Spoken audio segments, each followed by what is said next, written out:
Good evening, everyone, and welcome to our ReggieCon panel, Wonder Woman, Lassoing the Truth About Gender.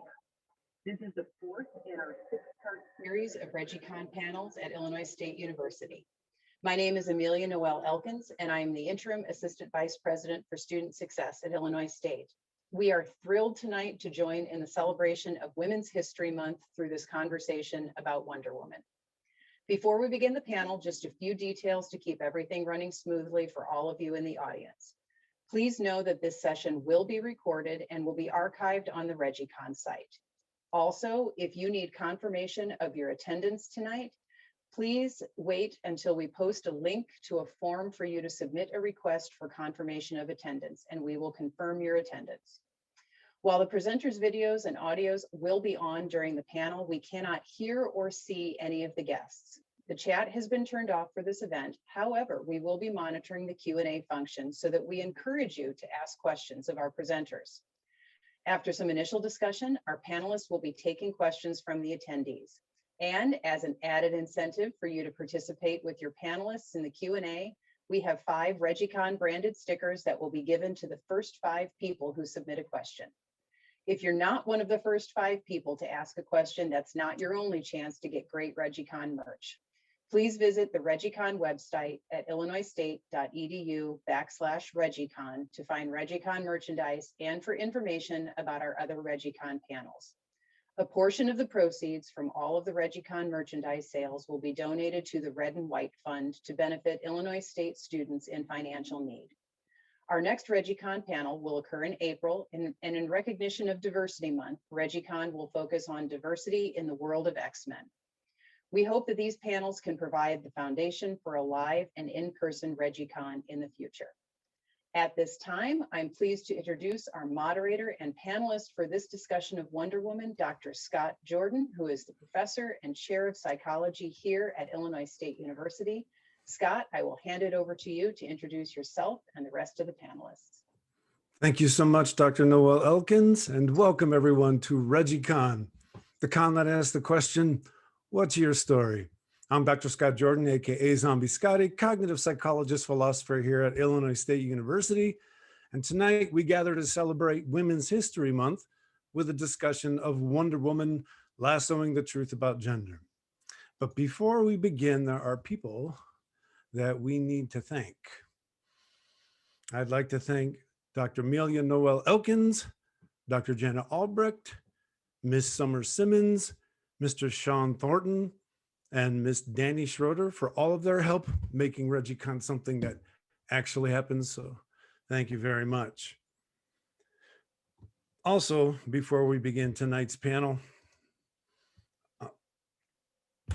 ReggieCon would like to take a moment to send big love to our Asian brothers and sisters across the country and across the world. We got your back. We love you. We support you. And now, joining me on the ReggieCon crew, Dr. Teresa Rojas, professor of ethnic studies at Modesto Junior College, and also the director of the Latinx Comics Festival. Teresa, if I may, what's your favorite Wonder Woman memory? So first of all, I'm professor of English and professor of ethnic studies. I'm 2 people in one. Gotcha. So I want to point to 2 moments. The first one, of course, is growing up watching Linda Carter as Wonder Woman on the television show, right? That's really my introduction to Wonder Woman. Absolutely loved that show and fell many times trying to do the spin, trying to turn into Wonder Woman, you know, still trying it out, have gotten a little bit better at it. But also just now that I have nieces and nephews and that they are all dressing up as various superheroes, there was a moment when my now 8-year-old niece, my 5-year-old niece, and I all had our Wonder Woman gear on for a little birthday party. I thought, intergenerational Wonder Woman. There you go. This is the moment. This is the moment right here. Fantastic. Thank you. Well, thank you so much. And our next member of the ReggieCon crew, Mr. Victor Dandridge Jr., founder of Vantage In-House Productions. Victor, what's your favorite Wonder Woman memory? So my Wonder Woman memory is going to be a little controversial. It is after the first movie came out in 2017. I was on a panel in Sacramento, and there were a number of different people on a panel to talk about the Wonder Woman movie. And just to name check a few people, it was noted cosplayer Ivy Doom Kitty, YA writer Janice Davis, and the first female illustrator of Wonder Woman, Ms. Trina Robbins, were also on this panel. And it got to everyone, sharing their feelings and all the love that they had for the movie. And they get to me and I say, I didn't actually love this movie, like not at all. And you could hear a pin drop. The whole, like all the air in the room sucked out immediately. And someone asked, well, why not? And I gave one of the examples as to why I didn't love this movie. And Miss Robbins so graciously leaned over and said, you know what? I had a problem with that too. And it suddenly made everything okay, because it wasn't just me being this, snobbish guy that was, picking on this first iteration on live action, movies. There was some legitimacy to my critique, and it definitely it was like, yes, okay, I'm not the bad guy here. I just wanted more. So yes. As a narratologist, we know that Victor is all about the story, and it has to be I'm all about the coherent. story. I'm totally using that from now on. Narratologist is going to be on my resume from now on. There you go. Our next member of the ReggieCon crew is Dr. Eric Wesselman from the Department of Psychology here at Illinois State University. He's also the curator of the Film Couture series at the Normal Theater.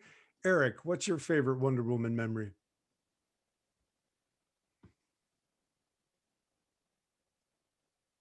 So one of the things that I really like is actually very similar to what Teresa was talking about, and that's sort of seeing the inspiration that the character of Wonder Woman gives through the eyes of my children.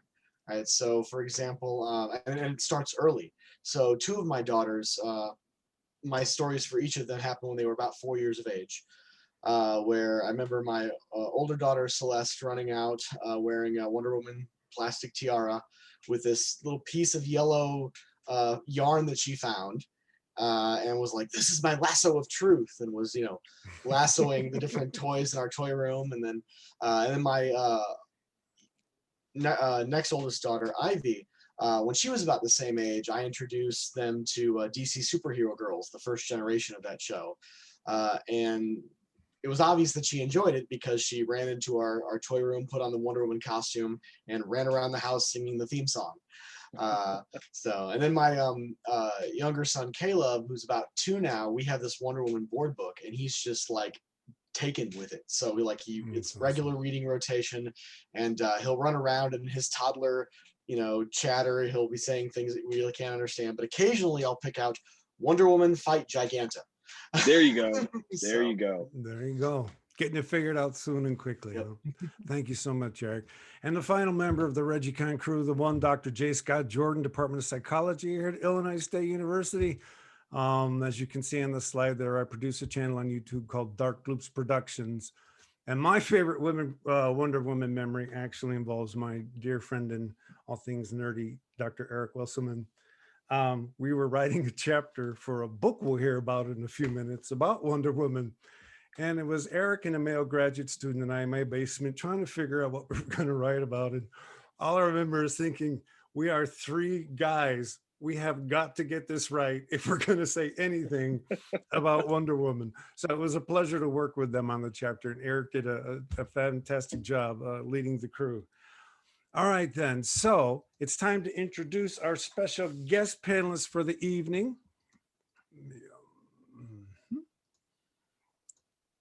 Our first guest panelist, is that shared the right way? Is that a slide of Shelly there? No. It's your whole screen. Yeah, okay. That's not what we want. Hold on. There we go. Thank you very much. It is my distinct pleasure to welcome to our panel this evening, Dr. Shelly Clevenger, Chair of the Victim Study Department at Sam Houston University. Dr. Clevenger represented the Division of Women in Crime of the American Society of Criminology before Congress in 2018.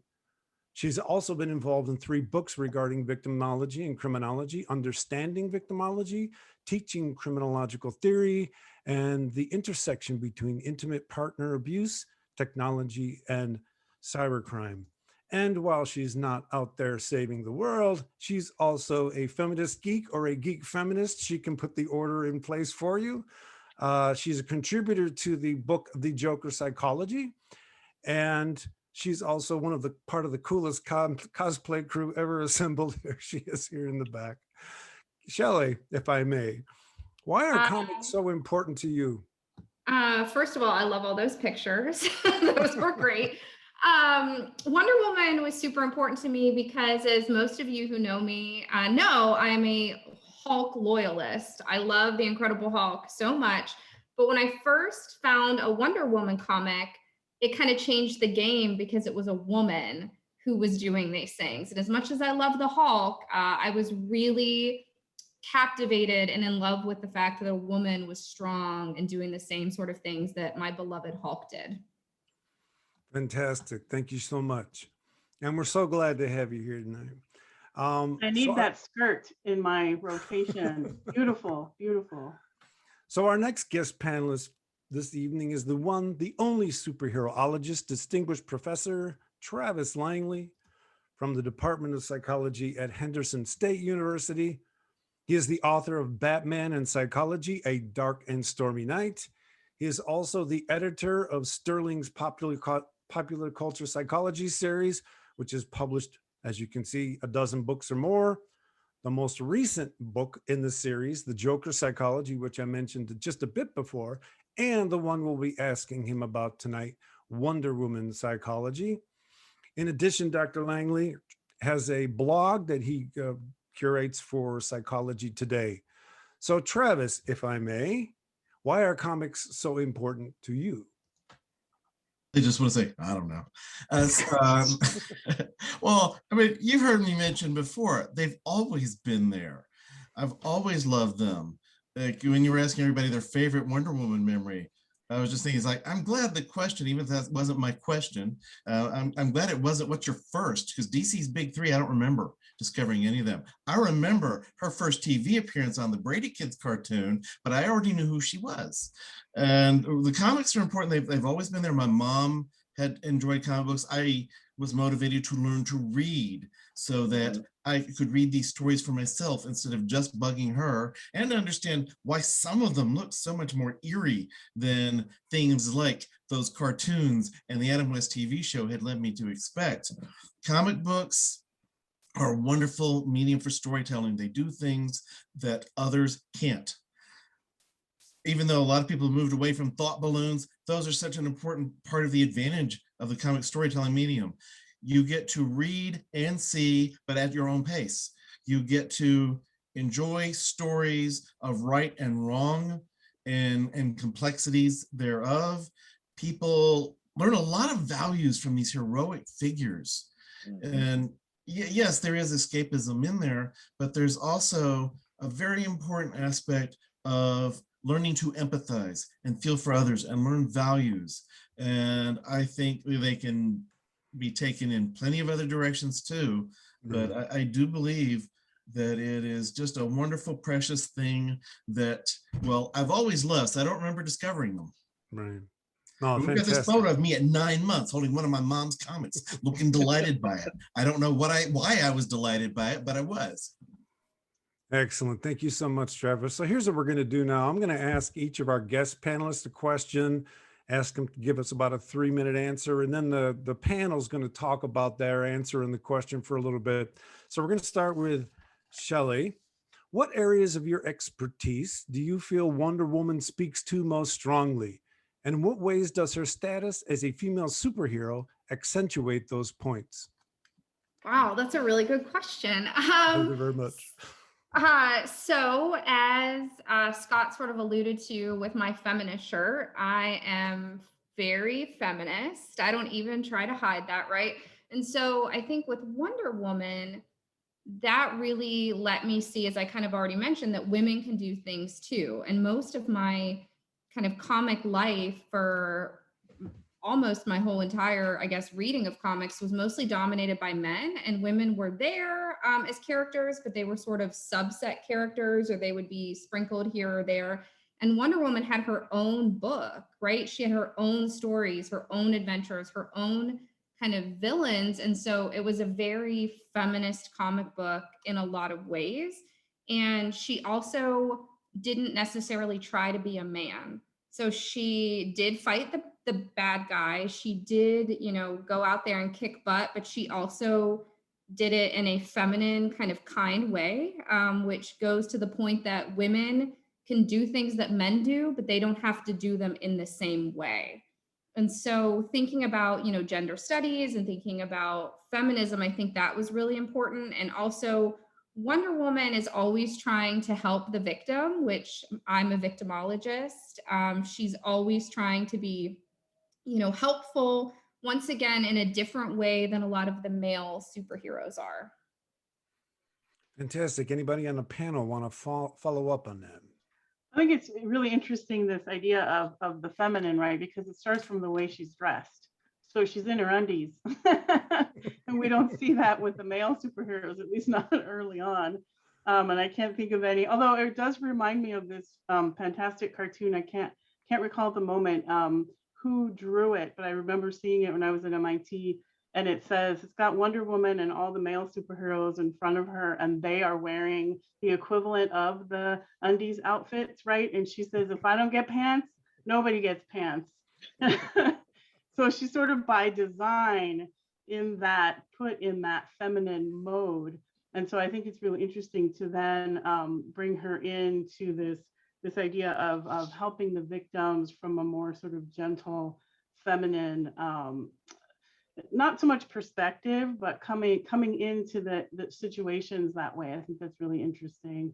And I think it's true. It's absolutely true that she does bring that energy into it, but also we see her strength. And in the book that we're talking about today, we see her strength quite a bit in the way she's depicted. Definitely. I mean, just a much more muscular depiction of her. So yeah, very one of the ways that I describe my love of Wonder Woman and why I love Wonder Woman is the notion that she could kill you, but she doesn't want to. Like, and it's something very simple. It's very few characters that you just say that, like, you know, Superman could kill you, but he won't kill you. Like, there's something about it where he's got this limitation, but she's got every bit of power and skill to do it. But her aim is to do things as peacefully as possible. Despite her warrior background, being an ambassador of peace is such a brilliant dichotomy, two different things that should be at war with one another, but she wears it like it's nothing. Like, it is the simplest truth that, yes, I could defeat you if I needed to, but my goal is to talk you down first and foremost, because it's better to have that peace than for me to have the win. And that is such a brilliant, you know, very feminine, you know, ideal that I think more of us should actually aspire to. So definitely. I think it's also the essence of that control of a true warrior, where a true warrior knows when to use force and when to not, right? It was really very controlled, and it's not just all beast all over the place. Right. So I think that's a really good point. Well, and I think that's an important aspect. I mean, so there are lots of aspects to Wonder Woman's character, right? So shows princess, goddess, warrior, peace ambassador, right? And she balances them all. But, you know, so yes, her first attempt is to make peace, but she will use violence if necessary, and she has killed. She doesn't necessarily like it, but you know, as someone who is trained for war, she does know that may be a necessity at some point in time. And so there was a really great quote, and I'm gonna do my best to paraphrase it, where she describes, you know, death is her uneasy companion. She doesn't lead, she doesn't follow, but it's always there, as it is for any warrior. So that quote for me kind of encapsulates her sort of her trying to balance the tension of these different aspects of herself. I've always appreciated the fact that she's a warrior who wasn't traumatized as a kid. So her violence is not an acting out of some unsatisfied or resolves psychological issue from early in life. She's a trained warrior, and fighting and taking life is part of how that role works.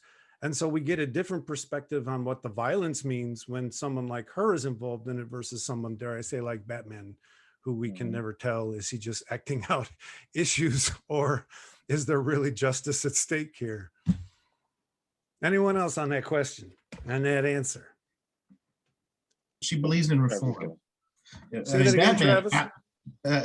Can you hear me now? Yeah, I can hear you now. Okay. She believes in reform. Batman absolutely believes in reform, but Wonder Woman and Amazon's early in the comic books history, they got involved in helping their enemies become better people. Reform Island, which, okay, it has some pretty heavy duty techniques. Some could be called brainwashing, but they also gave them the freedom to opt out of the treatments.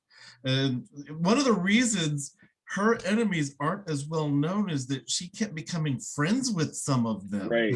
Like Paula von Gunther, the Baroness from the earliest stories. Originally, closest thing she had to her arch enemy, and then she was her best friend. This is somebody who believes very much in human beings, believes in people, and believes in humanity. I think this is a very strong characteristic of her. And then there's the lack of trauma in her history that Scott already got into. Right. Yes, very unique. Well, given that, Travis, we'll go to your question then. In what ways do you feel your book draws attentions to women's history? And I'm talking about the book regarding Wonder Woman. Well, Wonder Woman's history reflects much of women's history. You look at the early comics where, you know, she's initially introduced as the secretary to the Justice Society. Although if you really read the stories, you see she had more authority within the Justice Society for having that position. It's not like she was administrative assistant. She was an officer.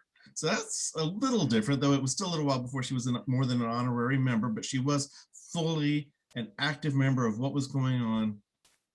You see, I think it was about Wonder Woman #7. It was one early story in which there's this picture of 1,000 years from now when we finally have a woman for president. Of course, it's her because she's immortal.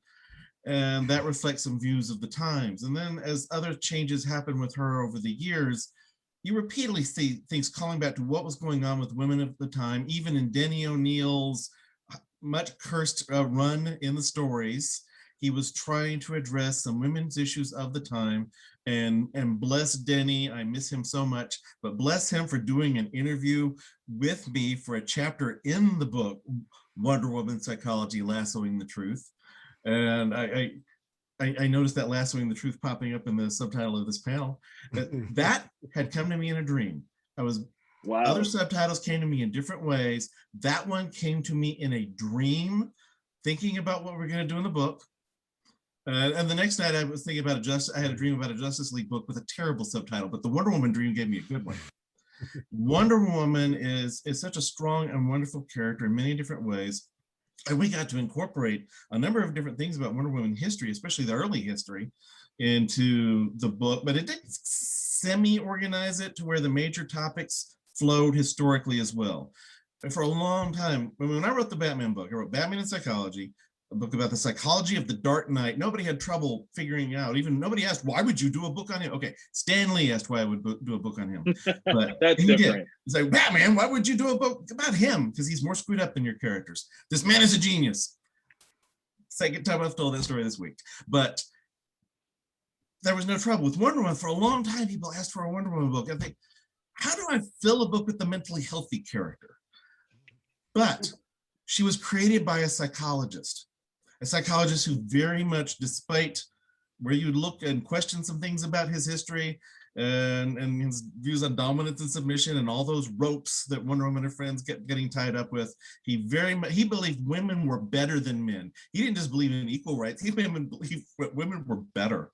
And when I got to thinking about, we can incorporate the early history and tie some of the things from the stories to his views of psychology. In fact, chapter 4 is his wife's memoir. Elizabeth Holloway Marston, the one who told him you should make your new character a superwoman, because Lord knows there's enough of those boys. She had an unpublished memoir that the family let us include as a chapter. And biggest honest, my favorite Wonder Woman memory was visiting the Wonder Woman Museum in the Marston home and getting to know them. And I can keep rambling. Fantastic. Anybody want to follow up on Travis's answer? Well, I That's the do think that question.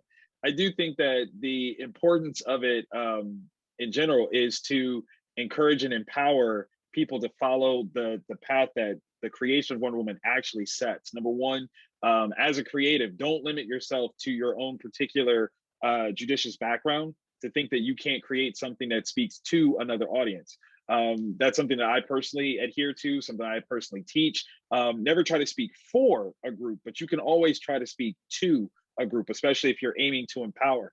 And I think that's big for not just, guys that are creating female characters, but for female or creators to create anything, because so often you're marginalized by, oh, you can only create girl stuff. You can create whatever you want, and at the same time, it allows for boys to find fandom in female characters without feeling any sort of, strike or attack against their masculinity or their sexuality, anything like that. That's what Wonder Woman really helps represent, is that it's okay to be you and like anything, create anything. Like, it's open platform. And I think that's one of the best things that Wonder Woman does. I think also in terms of just women's history and Wonder Woman's place in women's history as the most popular female superhero in the history of superheroes. Mm-hmm. That is more than significant, and it's it's a marker for women and girls. And I mentioned the multi-generational moment, and I really feel like so what the evolution of Wonder Woman, if you go and look at the early comics and what she's wearing and kind of her start in the go-go boots and all that, and the resurgence back and forth, and the evolution of her outfit and all of that, really lays out a history, a women's history for us. And the fact that before the most recent, or the two movies, the modern two movies, that there was a lot of discussion and backlash and pushback about the different versions of her outfit. So you had people saying, no, we have to go, traditional. She needs to be in a skirt. This is what she's always worn. And other people are like, she needs protection. And we get some, not saying cover her up entirely, but, she's got to be protected, that sort of thing. And the other folks saying, well, suspend disbelief. Come on now, she's a superhero. But that's very much embedded and embroiled in women's history and the development of ideas about what women should look like and should wear, and ideas of femininity and strength and the evolution of all of that. So she really represents this evolving, not just a marker, but a symbol of that development. And I think that's really important, because she continues to do that. And Victor was mentioning the film, and I think he points to different experiences of the film. So as a professor of of English and of comparative media, I look at it in one way, and I can sort of shift that and turn it like, no, I'm just going to watch it as a fan, right? Or I'm going to watch it as a scholar, or I'm going to watch it as an auntie with my nieces and nephews. And those are very different experiences of that same character. And that it is possible to do that, and I think says a lot about the strength of this particular superhero. In terms of women's history, one of the things I've always enjoyed about the Wonder Woman story is that she doesn't have a Batman story. She doesn't have a Superman story. She has her story. And it's clear that she's continuously working to live that story. But in the reading that we did for today, the Hikatia, I love how unapologetic she is about living her story. And when the moments of violence happen, they're not about bad guys versus good guys and all that. It's, you are not going to tell me what to do in my world, period. And I just love the calm and the ferocity in the way she carries herself. And she says this, this I think is when you're trying to tell a different narrative to the world, and you feel as if the world's telling you this is a fantastic story on how to do and be that. So I very much appreciate it. The writers who have tried to add violence and tragedy to her origin, her background, they have repeatedly failed. They've added these things that have not stuck. You know, Robert Kanigher in the 50s, give all the Amazons husbands who just one day they all die at war. Yeah, also those who add fathers to Wonder Woman's history, those annoy people and don't stick around. Zeus will not stay her dad. You see it repeatedly happening. One writer who I respect on many things, he just added this bizarre revision where he kind of stole Superman's Moses story and put that in her background with all this violence, and it got forgotten because it's not her, it's not important, it distracts from the point of this being somebody who's doing the right thing because it is the right thing to do. A morality of empathy. And this is really what figures into more heroism than traumatic backgrounds in real life heroism all the time. Very well said. We'll drop the mic on that one. Anyone else want to chime in on that question, that answer? Okay, here's what we're going to do then. This is a little thing we like to call favorite frame. So I asked each of the panelists to go through Hikatia and tell me their favorite frame. And we're going to start with Shelly here. So I'm going to show the audience Shelly's favorite frame. And yes, Shelly, you are obligated to, hold on, let's skip on me for a second. Hold on. I don't want to give too much away here. Hold on. Okay, there we go. Okay, so this is Shelly's favorite frame. So Shelly, why don't you take us through this frame and tell us why it was your favorite? So I picked this one out of all of them, and this is at the end, kind of spoilers, right, for people if you haven't read it. I actually really like the one specifically at the bottom with Batman and Wonder Woman. And the reason why I picked it is it spoke to a lot of my own personal research that I do with people who have loved ones who have been murdered. And this, isn't necessarily a loved one, but it was someone she cared for. And I think, in those moments are often really hard for people, and Wonder Woman is no exception, right? We think of her as this superhero. We think of her as someone who is kind of invulnerable, but she can kind of be hurt the same way that we can be hurt. And while this isn't, super traumatic in the way that it is Batman losing his parents as a child, this is still something that's going to impact her. So that's why I picked this one. I'm going to go. I love this picture too. You had already picked it, and so I wanted to make sure I didn't double up. What I really love about this as an ending is the very beginning of the story begins with her already in the future thinking, did I do the right thing? She's sort of doubting the whole process. And here you can see the thoughts going through her head is, could I have done this better? All these different constellation of choices and things that didn't work out. And then all the things she not sacrificed, but I mean, she fought with Batman because of the Hikatia, because of the oath. That's why she fought with Batman. And this is how it turns out. I mean, I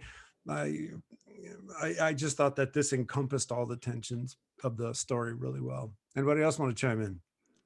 Something visually interesting that I see here is how in the beginning, whenever we see the Furies, the first few times, they have blood on their mouths, all three of them. They in the same sort of formation as we see here.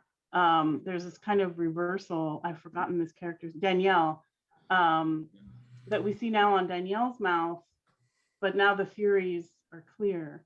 So I'm not exactly sure what that means, but I noticed that right away, like, oh, she's got that same almost Joker-esque mouth of bloody looking. Well, it is blood in this case, but they don't anymore. So they've sort of gotten their pound of flesh, right? So they're no longer seeking that. So I think that's a real tragic moment here. I'm glad you brought that up, because I've read this several times and I see lots of layers to it, and what the Furies are there, and this is some of the things that Wonder Woman sort of meditates on, like they have multiple functions, right? And so they're there to make sure that vengeance is enacted, and they're also there to take it if it's not, right? And so are they there to take vengeance on her for the vengeance she took? You know, I mean, there's multiple layers, and then I think at one point in time, Wonder Woman makes that comment that that's the thing about Greek tragedy, is that we all know how it's going to end, and it's just set up to be this sort of downhill slope, right? So, yeah, I every time I read through it, I focus more and more on the Furies, because I'm like, there's a story mechanism here, and maybe our resident narratologist can help out with that. But there's lots there. Well, Go ahead, since man. you invoked it, I will say that I do think that the Furies actually represent 3 different mediums. So there's 2 extremes and 1 in the middle. Throughout the story, they seem to fight each other on what they're supposed to say to Diana and what they're not supposed to say. They're not of one accord. So they each kind of represent a certain ideology of how this is supposed to play out. And even in this picture here, you see the one in the back looks a little upset at how this played out. Like maybe they wanted more suffering for Dani that they weren't going to get because she took her agency into herself. And the others are seemingly satisfied. Diana actually maintained what she was supposed to do. Batman, essentially did stop the criminal, but there's one that's kind of upset at it. And that's kind of this beautiful mix of what the Furies bring. It's this totality of a situation. It's your truth, my truth, and then the truth. That's all of them all together. And such a great page. And all of those are things that Diana could be feeling, right? Yes. I mean, more than likely is feeling. Yeah, exactly. Okay, let's go ahead and go to Travis's. This is Travis's favorite frame. I think this was close to everybody's favorite frame. Travis grabbed it pretty quickly. So Travis, tell us why this is your favorite frame. Yeah, I know the next frame after that gets a lot more attention, which is a close-up of Wonder Woman's boot on Batman's head. But this one captures more of the emotion. This one captures more of the intent of her just trying to stop him. Batman has driven the story in certain ways. By the way, Travis, your camera is off. I'm just making sure in case you didn't realize it. There you They go. didn't want to see me. This is one that conveys everything that's going on throughout the entire story. Batman is pursuing the young woman because he wants to bring her to justice, bring her to punishment and the law for having killed 4 men who brought her younger sister into porn and drugs. And he does, despite himself, he does not believe in most people taking the law in their own hands to that extent anyway. And he's chasing her, and that could be one reason she went to Wonder Woman, even aside from having studied the ancient Greeks. I mean, the girl said she had learned ancient Greek, and having studied the myths, maybe she's something of a Wonder Woman fangirl. But when you have a superhero chasing you, it does seem like I maybe could get this other superhero to stop him and get him out of my hair. That's what the young woman is running from in this story. And Wonder Woman in this part is getting him to stop. He is there, he is sprawled on the ground, unable to do anything about it. She's not trying to fight him. She's trying to get him to stop the fight. Anyone want to follow up on that? I will. I almost picked this one too because I loved it. I also love it because we see a woman being really strong, unapologetically. So this was my runner-up. Yeah, I loved it. I loved it too. And I also love that you see, we kind of talked about this already, but you see her muscles. You see actual physical strength. She doesn't look sort of demure and thin in ways she has before, but she looks strong. Fantastic. So Okay, I want to go ahead. Sorry, Go ahead, Teresa, please. No, go ahead, Victor, because you connected. It's connected to the next one, which is the one that I chose. So please go ahead. Okay. So one of the things that I think is very interesting about Diana's moves here, there is a level of aggression to it. And the question has always been for me is why? Like, she could have just stood there. She could have just made the declaration. She stood on him for a reason.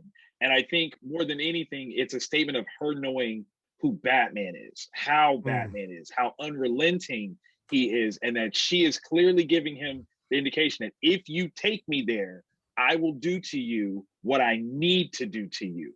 Don't treat me as though, oh, this is my friend Diana, she'll back down as you previously thought you were just going to push past me. I'm telling you right now, beyond a shadow of a doubt, I will break you in order to keep this, as I said I'm going to. And I think that's such a very beautiful presentation of a strong woman who knowingly is not going to, shrink down, be afraid of how anyone else is going to view her. She's not worried about her Justice League status right now. She's like, this is what we're doing. Now you can either escalate it further and you know what's going to happen. I'm telling you right now what's going to happen. Or you can pay attention and you can stop. What's it going to be? And I adore this. It's such a great pick. What I quickly want to add to that is that it fits this story so well, because what she's doing is not just saying, don't move your body, but stay out of my world. You don't understand my world. And I will use all the force I need to keep you out of my world. I just thought it fit this particular story so well. So we're going to go to Teresa's. If we can stay here for a second, actually, okay. Go back. No, go ahead. Go ahead. So originally I chose this one and then I wanted to contrast it to the next one, which is not my favorite, but this is my favorite in that I think this is a gorgeous page and I love the way there's an inset, but there are a number of things that I wanted to point to. I always like pages with rain. I think rain is so dynamic, the geometry of rain, how it draws your eye. And if it's done well, it really helps tell part of the story, right? Yeah. So in this case, we have the rain. So we have those lines that are drawing your eyes down very purposefully, because you see in this puddle where Batman is, Batman looks like a puddle. He looks like he is part of that puddle. He is water in this. She has reduced him to that. And then right above her boot, we see her reflection. I think that's so powerful. And her feet, this is a very masculine pose. Even her boots, her feet look larger, right, than normal. She's got those muscles going on. This is a big power pose. It reminds me a lot of Michelangelo sculptures. So for folks who may not know, Michelangelo loved men. He loved sculpting men. He didn't love sculpting women so much. So he would take male bodies and he would just put some boobs on them. That was kind of his modus operandi. And this reminds me of that, and yet it's still very feminine and strong and muscular. And I just love that so much about this page. In contrast to the next page, this one, this page is the biggest disappointment of this entire comic. And on multiple levels, I thought this is a powerful moment, but she's in that Danielle has just killed this guy. And she's in this weird contorted position that we often see women in. It's that Harley Quinn kind of positioning with her feet pointing in and her body kind of twisted and the super small waist and her pants lower than normal. And she's just like, I'm done. I'm done. Oh, can we go back to I forgot the dialogue in the panel before. So here we have Wonder Woman saying, don't get up. A very deliberate placement of that dialogue. And I really love that. So if we go back to the Danielle, and she's just like, I'm done, Melody. Like, what? This is the weirdest page of the whole thing. And I thought that's such a contrast to Wonder Woman later. And this is probably where we see Danielle at her strongest. And she's also very like skinny and fragile looking. Maybe she looks stronger before, actually, right before she kills him. But after this moment, she just turns into a weepy mess, right? She has the strength and the fortitude and the drive to go for revenge. And yet after this moment, she's just like, ask me why, ask me, weepy, weepy, weepy. And I was like, ugh, I'm so over you, lady. So this is sort of the beginning of her fall. as I see it. But not my favorite. Interesting choice. No, when I saw this frame, I mean, I have to admit, I did not spend a whole lot of time on it. I felt this was all being written and drawn to contrast Wonder Woman, to be a sort of amplification of what it is that we like about Wonder Woman. And it's always a pity that it's kind of a pity when you have to foil a character for another. At the same time, there could be some testament to say about what American culture does to women. And we learn what her story is later. And it's a very tragic story. And if she's in this sort of tragic way of looking, I kind of thought that's what the writers and authors were after is. And she never quite makes to the Wonder Woman place she wants to get herself to be in. But anyone else on Teresa's not so favorite frame? Yeah, so actually, I really like this frame. So I think it does a good job of characterizing victimization, because she was kind of a victim and she had this trauma. And so, oftentimes when people get their retribution or their vengeance, they don't feel great afterwards. So like people who have had a loved one murdered, if the murderer gets executed, they report that they don't feel better after. So I liked it. I actually had thought about using this in my class for that kind of reason, to talk about, after you get what you think you want, how that impacts you, especially from a victimization standpoint. Anyone else on this panel? I was just going to say, I think you're absolutely right. And ultimately what it does, I don't know that I buy that was the intent, though. I'm very suspicious of that. I do think that there's a correlation between both of your points of view, because narratively, this is not the first guy that she goes after. This is actually the last guy. And so the end result being that in almost every way, shape, or form, despite her actions, Danny's not a killer. She doesn't have that instinct. So the guilt of what she's done does weigh on her. And I think that's why she becomes a bit more whiny in the end, because she's looking for absolution from what happened. She did this not because it was the right thing to do, but because she felt obligated to do it. It wasn't, out of a true moral justice sense. It was, her studies said that an eye for an eye is the right thing, and you're the sister, you're the big sister, so you're supposed to go do this. And so she did it, out of obligation. But when it came to herself, she was not prepared for that. That's not her energy, and maybe she's running from Batman on instinct. She had this plan to go to Wonder Woman on instinct, but that's not her. And that's why it crumbles in the face of what she's done, because she's not a killer, and I think that's the difference. One of the brilliant things that this book talks about is the difference between criminals and people who've committed a crime. There's a difference, there's a huge difference. And in her world, the Furies don't come and wreak vengeance for you. Right. Okay, we're going to move on to Victor's favorite frame. Victor, what's going on here, and why is this your favorite frame? So this is my favorite frame because it's a culmination event.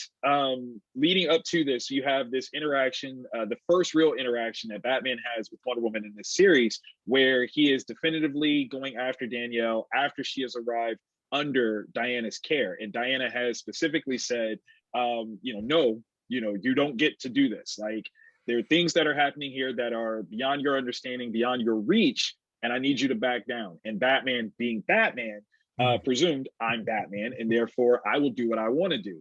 And this was the lesson. This was a humbling, this moment literally is what made Wonder Woman my favorite character in DC Comics, because it was drawing a line.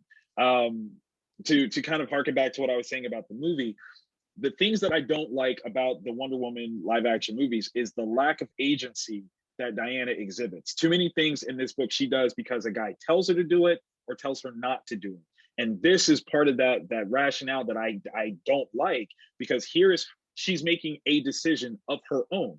Yes, it's because she's, agreed to Hikatia, but she agreed. Like, that was her agency. She chose to do this knowing that, under the context, there's a lot of things that maybe I need to find this out or I need to find this out. She accepted the risk up front, boom. And this is her taking agency. This is her declaring what I say for my life, with my life, is my choosing. No one else gets to determine this. And when I accepted Danny into my protection, she is now my life, and it takes so many different things into account how, again, like Batman is technically trespassing on Themysciran property. She's at the ambassador's house, and on every level, she has every right to do this to him. And her main functionality is, I said no, bottom line. She doesn't try to justify it under any circumstance.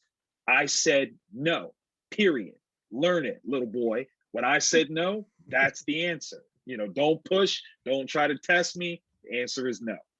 Stop your bat-splaining, man. I'm sorry, I'm just keeping it, No, I'm saying that's what she's saying to him. Exactly. Like, Stop your bat-splaining. Yeah, this is, I mean, This is the panel where she evicts him.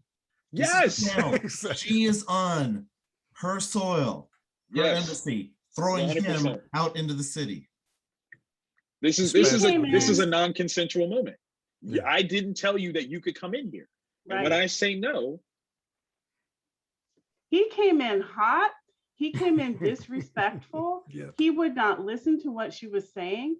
So not only does she knock him out and over, but she takes 2 pages to do it. I love that. We needed a full spread to see his cape just like flowing into the street. You do not do that to Wonder Woman. You have forgotten who she is.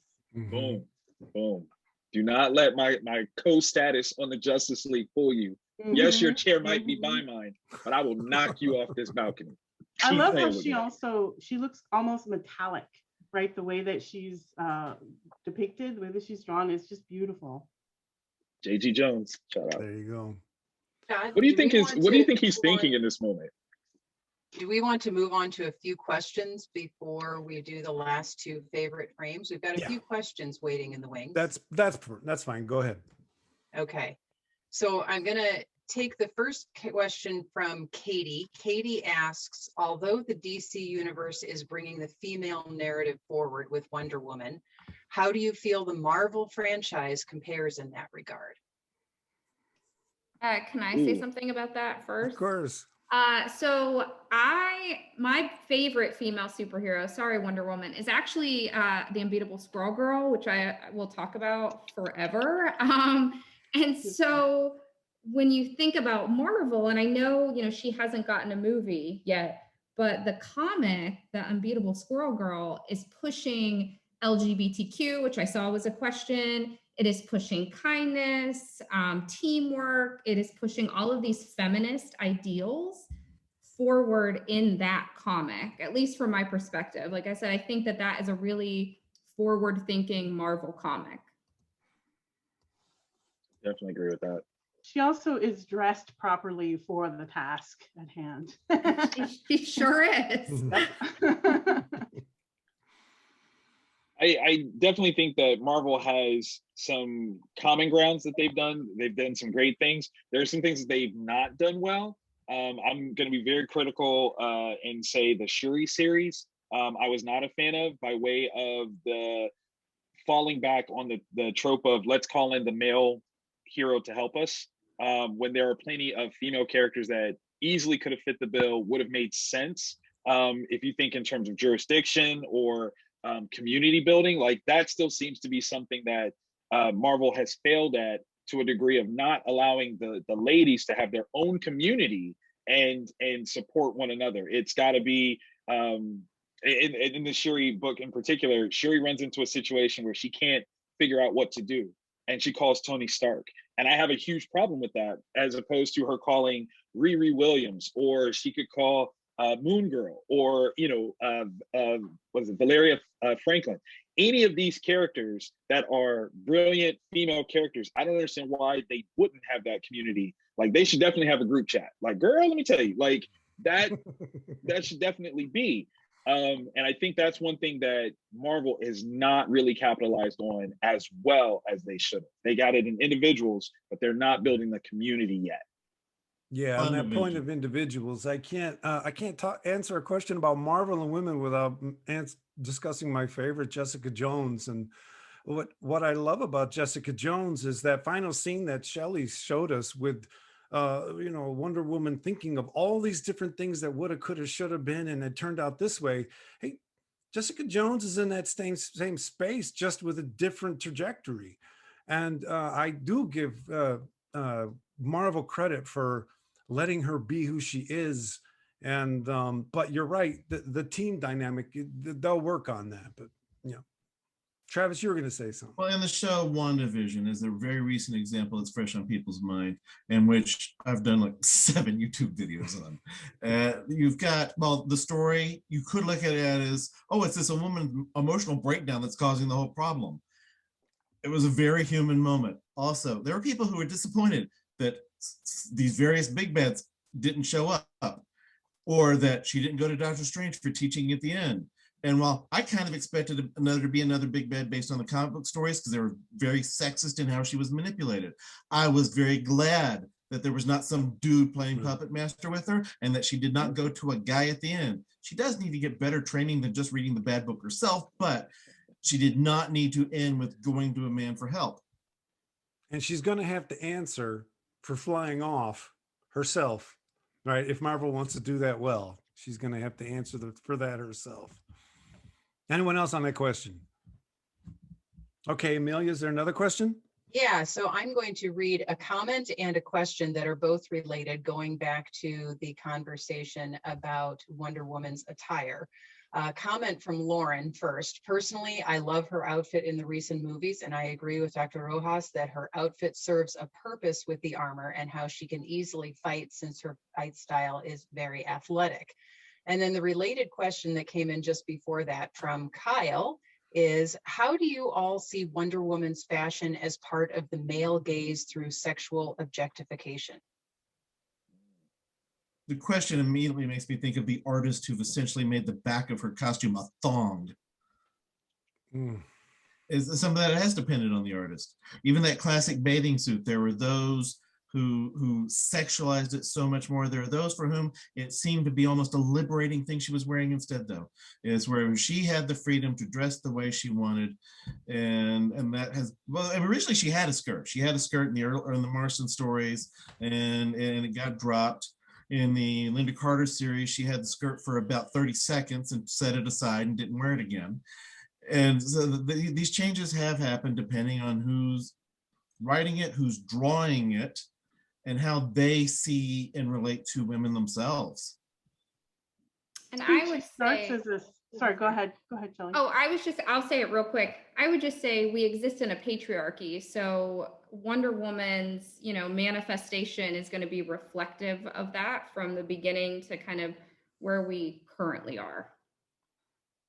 And I was going to say, she starts sexualized from the beginning, from the first moment we see her. I mean, she's in like I said before, she's in go-go boots and underwear, the skirt. I mean, she is a sexualized image of a woman, but consider the creator who was, Marston is creating a fantasy, and that, makes no real apologies for that. And I don't know if any of you are familiar with Jill Lapone's book, The Secret History of Wonder Woman. We get a lot of the behind the scenes development of that. Yeah, and Jill Lepore, I think, did I say Lapone? Lepore. So yeah, and I think the history and the development of her outfit, we don't see her in any kind of leg coverings until very, very recently. Mm-hmm. And that's an important thing to point out. And that was because that's what the public was demanding, saying, all right, we want a modern version.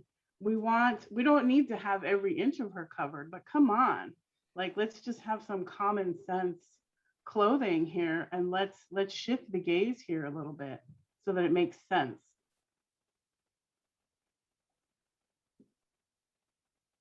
Anyone else on that question? I think the mic's been dropped. Yeah, exactly. Okay, So we're Amelia, getting is there another question? Yeah, we're getting a few more questions in. So there's an anonymous attendee, and Shelly, this speaks to something you touched on in your first answer. Speaking of gender, what do you think Wonder Woman's view of gender and the LGBT plus community would have been? Well, I'd like to think that she would have been accepting of everybody, based on, my reading of her and trying to help everyone and treating everyone equal and standing up for all people. So I think Wonder Woman would be all for gender equality, gender identity equality, equality for all. At least that's what I'm going to believe in my version of Wonder Woman. Yeah, I would think that given who she is and where she's from, there's a bit of a duh factor to accepting difference, right? I mean, and that's why it's such a struggle to her to be in this place that doesn't, right? So I appreciate it when writers give her the courage to express that kind of, well, duh, that's how it's supposed to be in a world where, it isn't that way. So I very much appreciate that, particularly in this story that we read today. Thank you very much, Victor. She's fully herself, and I very much appreciate it. There's actually a really Good. there's actually a really fun moment. So Greg Rucka wrote this story, and I'm a big fan of Rucka's run on Wonder Woman. And a few issues later, she's doing a press conference, and she's getting asked really dumb inane questions, not about the book that she's promoting. And one particular man stands up and says, "Do you have a boyfriend?" And she's like, "Well, no. And I should also add that I don't have a girlfriend either." Right. So that was really kind of a fun sort of needle there. And I think that's a very important distinction, because there are some writers that tiptoe into very dangerous territory when the assumption is, because she comes from an island of all women, that she is lesbian. And it's like, hold on now, that's not a correct assumption. It's not a right correlation. Yes, there are some women that are in same-sex relationships. Her mother is one of them, but not all of the women that are there are interested in same-sex relationships. That's part of the official sacrifice of the Amazon. Some of them wanted to be, wives and mothers and things like that, but they saw a greater good and decided that no, for the culture, we're going to go to this island and we're going to create this safe haven, despite what we will individually lose, because it's more important what we bring to the table overall. And I think the animated Wonder Woman movie really shows that really, really well. That's an ideological conversation that, quote unquote, the bad Amazon has that perspective. Like, I wanted something else. And is it wrong of me to want that other thing? And to present that to Hippolyta, Hippolyta's like, you know what? You kind of got me there, because as Queen of the Amazons and this position that I have, I was afforded the opportunity to make a daughter that none of you were given. And I can kind of see how that's really not fair for me to condemn you for your choice, because I've been privileged in a way that you never will be. So I got to stop you, but I hear what you're saying. And those are the best villains. Yeah, anyone else on that question? Okay, Amelia, you got another one? Yeah, I've got another one for you. This is from Megan. Megan asks, do you think Wonder Woman is a good influence among others in the DC universe compared to other DC women superheroes, Justice League? We're getting Yes. a very intense agreement on yes. 100%. Yes. Care to elaborate? Anyone? Wonder Woman is one of the few characters that is not allowed to stand amongst the guys, but demands to stand amongst the guys.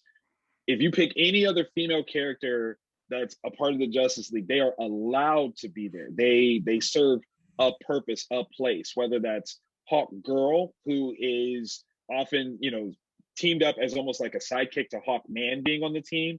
If you look at Black Canary, she's also kind of sidekicked with Green Arrow when he's on the team. Diane is the only one that is like, nah, I'm a part of the Justice League. And everybody goes, yep, you're right. Anyone else? I think it goes back to what we were discussing earlier about her not having the kind of traumatized origin story that so many superheroes have, that it's actually, she is raised as a warrior. She sort of, this is her calling, she's meeting her calling, and she's coming at it from a perspective of doing good in the world, but is also conflicted at the same time, because she lives, and calls it out in the book, she lives in a patriarchy. So we see the struggle with that.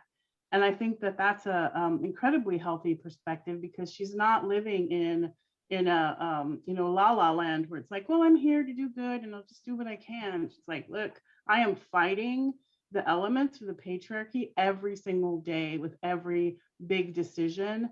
And the supplicant decision is a big one in this book. So yeah, I think she's an excellent role model, despite her outfit. Do you have another question, Amelia? I do. We've got a few more here. All right. Katrina has 2 questions. Katrina, I'm going to take one question that focuses on Wonder Woman. If we have time after some other questions, we'll get to your second question. So Katrina's question on Wonder Woman asks, how does contemporary art mirror Wonder Woman's older sexualized costume?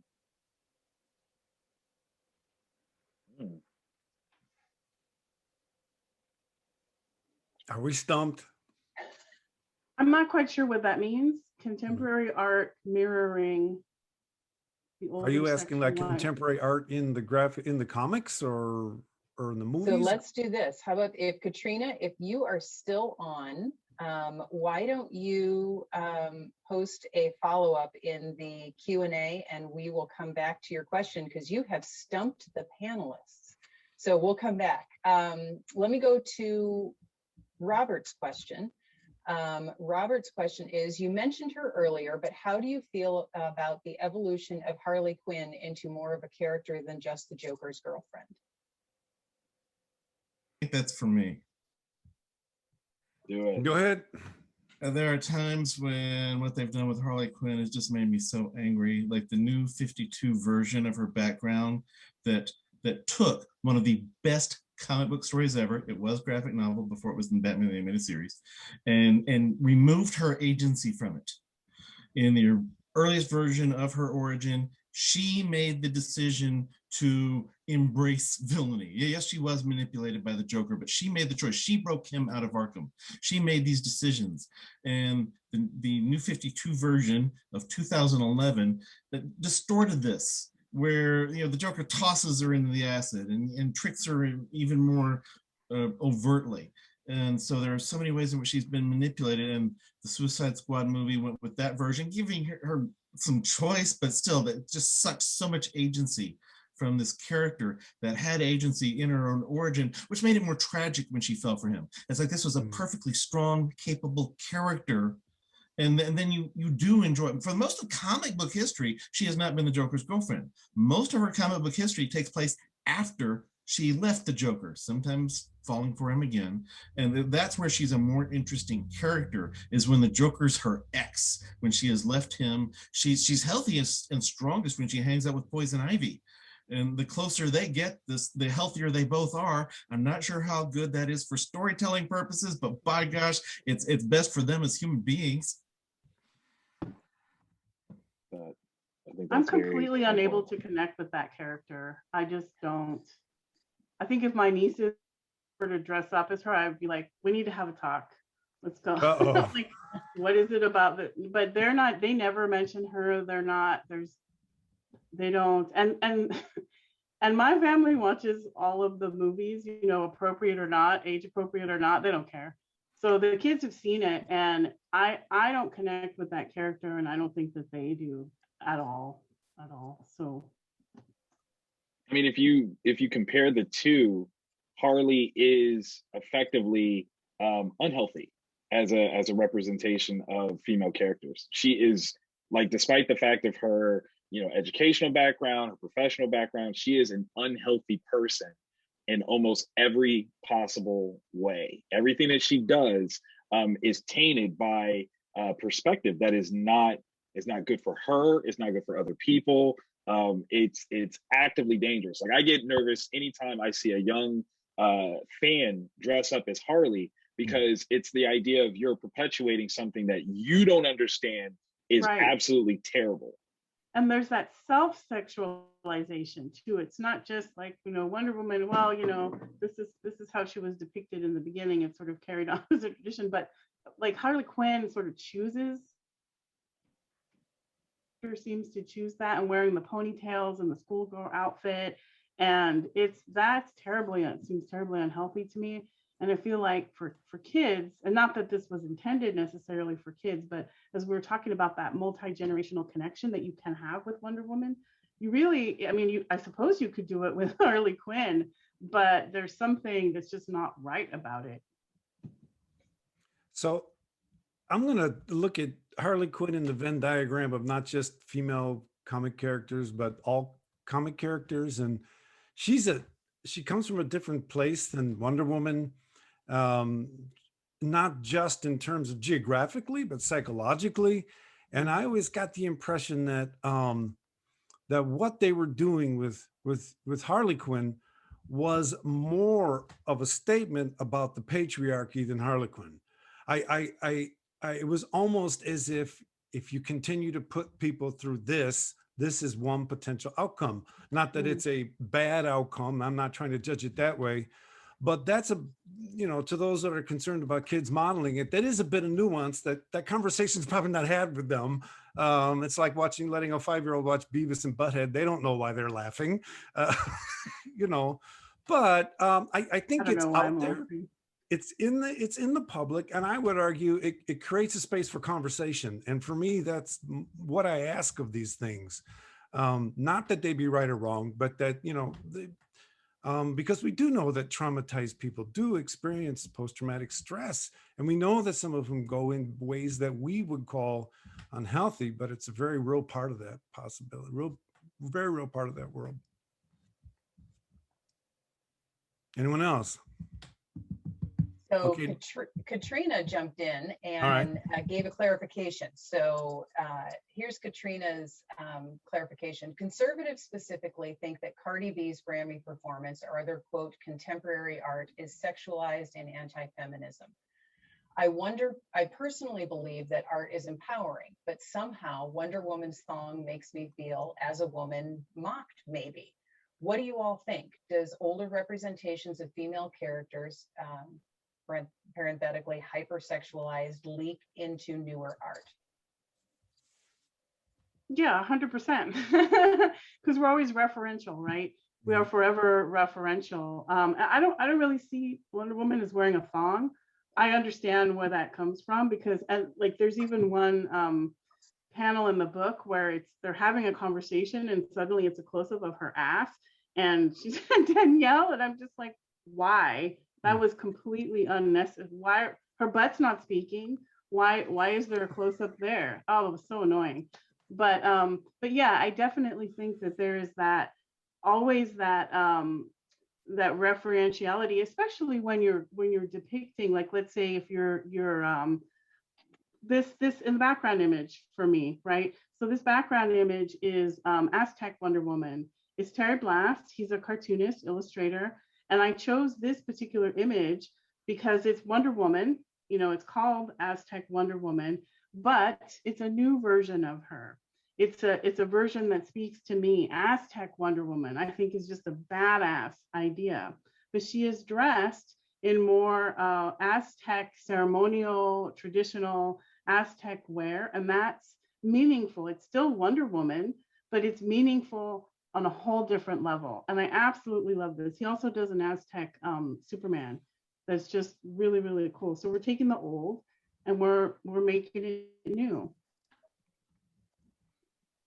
When we're talking about art, I think the success of art is not, for me, whether or not it's good or bad, but how many dimensions of our culture can it tap into? And so a good piece of art actually brings out all these disagreements to the point where it's not binary. Some are going to feel it's good, some are going to feel it's bad, and finding that sweet spot where you can actually start a conversation about what causes people to think differently in a culture. I think that requires a very acute eye, or ear, depending on what medium you're working in. And I think it affords a continuation of the conversation, which is, you know, what I'm after. So, you know, that's how I experience it. I think you have to kind of approach this question from a standpoint of what is the attachment that you're asking from? Are you asking from an outside viewer? Or are you asking from an internal character within her world? So like, as we understand the concept, what Wonder Woman is wearing is kind of a symbol from where she's from, as a warrior's outfit. You know, it's something that is indicative of kind of where she's from, that kind of takes some nods to where she's going, with the United States being that key place that kind of informs what she's wearing. So for her, she's not even necessarily putting it on because it's sexy. This is functional. Like that's the point, is that I'm wearing this because it's a warrior's garb.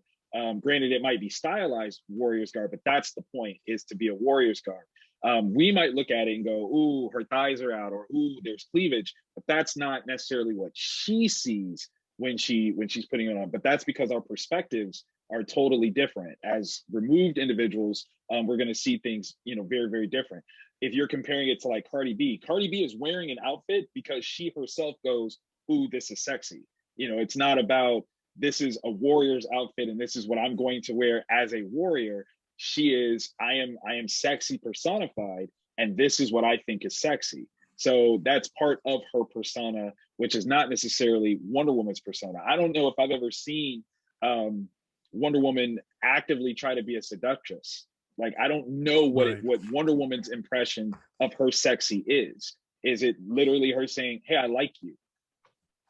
That's you know, like she's more honest than that. She's not trying to seduce anybody, because that's not honest. That's, you know, that's trying to get you to see her in a certain way. And I don't see she would ever do that. We got any other questions, Amelia? Our audience is asking lots of questions. So if you all are willing, we'll go to some of the others, if that's okay. Well, why don't we just do this real quick? Because we are gonna close it out at 8:30 officially. So why don't you let me thank everybody for coming? We really appreciate you celebrating Women's History Month with us regarding our discussion today. And then I want to give the panelists an opportunity to tell the audience where they can find them on social media. And we will start with Victor.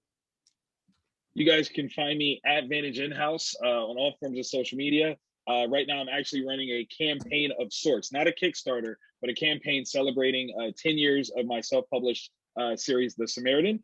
Thank you very, very much. So yeah, you'll see a lot of, you know, different anecdotal videos and things like that coming up online to promote that. Also, please check out my You Create Comics line. That's CRE 8comics.com, where we have all kinds of amazing programming and tools to bring comics into classrooms all across the world. Fantastic. We'll go to Teresa now. Yes, so you can find me social media wise at @DocTeeroh, that's DocTeeroh. And I want to encourage everyone to Google the Latinx, Latinx Comic Arts Festival. There's all of our content from last week's 2-day festival. We had 16 panels, so some ridiculous amount of programming, 60 panelists, I think, all together. And you can also check out the Latinx Comic Arts Fest.com. I forget the exact website, but if you Google it, you'll find it. Our website to get the latest updates and such. And if you want to email me, it's Rojas T, that's ROJAST @yosemite.edu. Fantastic. Let's go to Shelly. So I currently am the department chair at Sam Houston State University, Department of Victim Studies, which I want to say we have a bachelor's and master's degree completely online. So if you're interested in victim studies, you can do it anywhere in the world. And I'm going to put my Twitter, it's @Dr. Clevenger. I'll put it in the chat, and it's been wonderful being here tonight. Excellent. We're so glad you were here. How about you, Travis? Look for Travis Langley. I'm easy to find. Fair enough. We'll go to Eric. So you can find information about me at Illinois State University's Department of Psychology homepage. Also, as Dr. Jordan mentioned at the beginning, I curate the film blog at thenormaltheater.org. The subheading Film Culture, cult all caps. And then I finally made the jump to Twitter. I'm at Eric Wesselman. Excellent. You can find me at dark_loops on Twitter, and you can find my channel, Dark Loops Productions, on YouTube. And thanks to everyone so much for being here. So here's how we're going to do this. We're going to ask Amelia if she'll just ask us questions, and then we'll have a hard stop at 8:30. And those of you we might be meeting with later, we'll get that room open when this is closed. And thank you so much for coming. And Amelia. Okay, so we're going to go back to the graphic novel for today, and Ray asks if you can comment on the choice of the cover, the boot image on Batman's head, effectively refocusing her story to be on him. I think that was everybody's first choice for Best Picture. We just didn't. I think Anyone? it's really true. It's kind of a lie, right? I mean, this is not what the book is really about. So it's a great way to get folks interested in the story, because I was expecting some Batman versus Wonder Woman, action, much more of it than I got. But it's not even the heart of the story, I don't think, at all. So I think it's misleading, but it's provocative. So I understand why it's on there. And it's it's all powerful. Batman pain, right? It's all Batman pain. So people like, oh, Batman's in trouble. What's going on? And then they get a whole different story. I think people, well, anyway, I'll just speak for myself. I was like, oh, what happened that he pissed her off? Let me see. I will say that I think that there's a statement of the iconic nature of Wonder Woman. What's a true sign of great iconography is when you can show less of something and it still is represented really, really well. And as a feature, Wonder Woman's boots are probably one of the least recognizable feats about her, pun intended. But you very clearly know that that's who this is by just the showcase of her boots alone. And there's something that says how important she is, where in this regard, and it could just be my perspective, you see more of Batman than her. So that means that she's more important because you don't actually have to see all of her to know that she's represented. And I think there's a hidden message in that of, even without seeing all of me, I am here and you know it.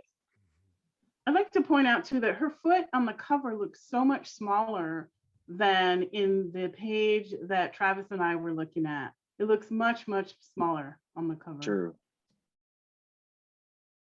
Anyone else on that question? All right, you got another one, Amelia? Yeah, we'll see how many more we can get through. Kaylee asks, does the film depiction of Wonder Woman live up to her comic book portrayals? And what would you all like to see from her future films? Also, hi, Dr. Wesselman. Take Zeus out and don't rape a guy. Yes, all of that, or none of that, however you want to.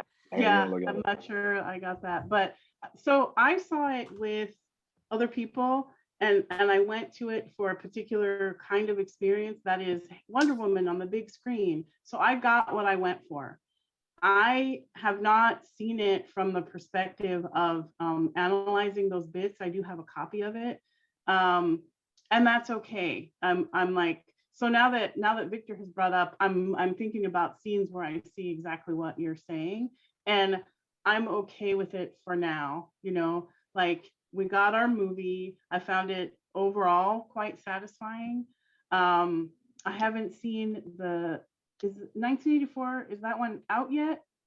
It was for a month, it was, and now it's no longer. Like, you have to. Was that an HBO Max thing? Mm-hmm.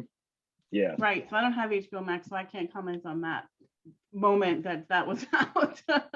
But I do think that as a coming from it from a very particular perspective of please just don't make this horrible kind of thing.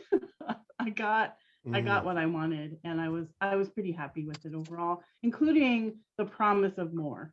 right? The promise of more, maybe the promise of better, that kind of thing. So I liked it. I liked it a lot. The only thing it's not that I didn't like, but the guy, why? Why does there have to be a guy? Why does she have to have a love interest at all?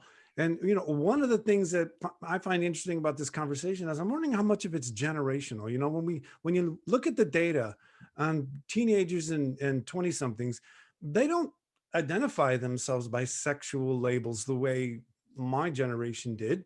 They don't consider it as at stake in their identity the way earlier generations did. So I wonder how much of our experience of Wonder Woman is constrained and contextualized by our generation. And I'm very interested to see how younger people end up writing these characters, and maybe they won't. Maybe they'll write Squirrel Girl, right? Maybe they'll just create new characters that don't have to deal with the old baggage. Yeah. Yeah, but okay, taking out the love interest, say look at the first film, and for some other reason she goes and joins the war out there. You risk desexualizing her and saying, oh, the strong action heroine does not have a sexual side to her. Well, what you do, you're right. But what that does is, who's asking that question, right? Wonder Woman's not asking that question. She doesn't doubt her sexuality. So in the next movie, then you set up some way that question gets asked. But I agree with what you're saying, but it also comes down to, well, who would ask why she doesn't have a partner? What does that mean? Well, yeah, I think that's the ultimate question here, is why would you try to ultimately define a person in one presentation of a film? As a longstanding character, everything that we know about Diana wasn't settled in Wonder Woman #1 or Sensation Comics #8. Like they didn't answer everything about her in that one entry. So why would we expect all facets ever to be explored? I definitely feel like there's a lot that they shoehorn in to make that happen, which is part of the problem. Okay, I think we have time for one final question, and when we hard stop at 8:30, thanks to everyone for coming. Yeah, so this last question is feeding off of some of your answers from the previous one. An anonymous attendee asks, a statistic has recently come to light that states that 97% of women between the ages of 18 to 24 have experienced some sort of sexual harassment, rape, unsolicited pictures, catcalling, etc. Would you expand on this topic in the Wonder Woman comics? What are some changes you wish would help resolve this issue in the future?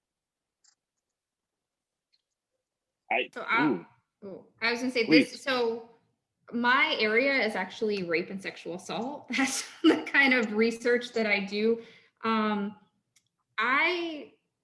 There is, in this comic we're discussing tonight, there is some of those elements in it. I guess I'm kind of biased. I personally like when comics have some dark aspects to them, such as talking about rape, sexual assault, child sexual abuse.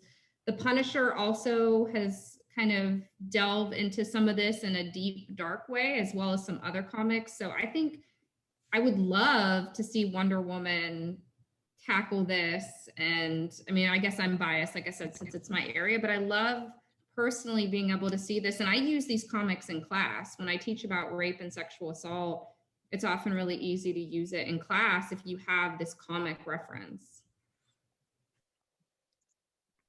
And with that, it's 8:30. So we have to unfortunately bring this wonderful panel to a close. I want to thank everybody for coming, audience members, panel members, the crew that helped put this on. Thank you so much. And make sure you come next month for Mutant and Proud, Diversity in the X-Men. Thank you very much.